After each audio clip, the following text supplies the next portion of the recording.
ए जान का हो? एगो बात कही। कहो ना। हमार शादी तय हो गई बा। का तहर शादी तय हो गई? झूठ बोला तरु तुम। सुना कल हमार बारात आवता। अरे पागल। और तोके जरूर आवे के बा। ना ये ना हो सकेला। कल हुए बारात मना जाएगा। ए जा मंगिया में से नजरा जाएगा। लहर जी कल हुए बारात मना जाएगा। मंगिया में से नजरा जाएगा।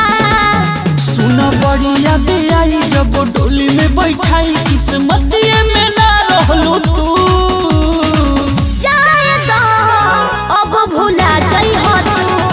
शादी देखे हमारा जाई हो तू। जाएगा अब भुला जाई हो तू।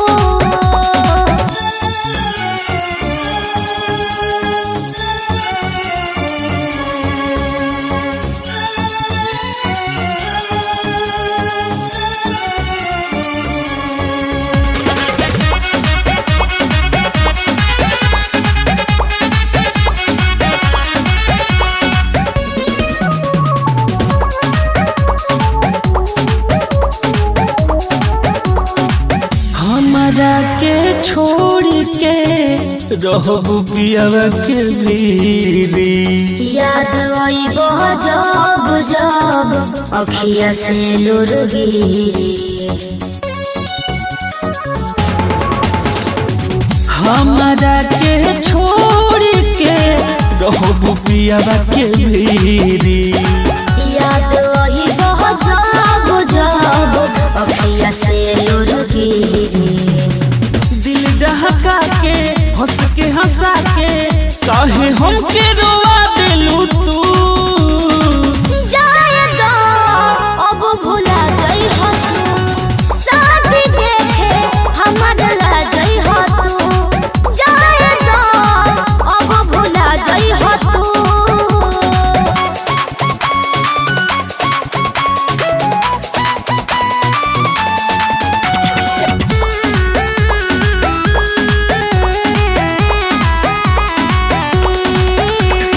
शिल्पी के गौरव अरविंद रौरेनु समझाई। प्यार हम हो कहनी तोहसे कितना हो बताई। शिल्पी के हो गौरव अरविंद रौरेनु समझाई।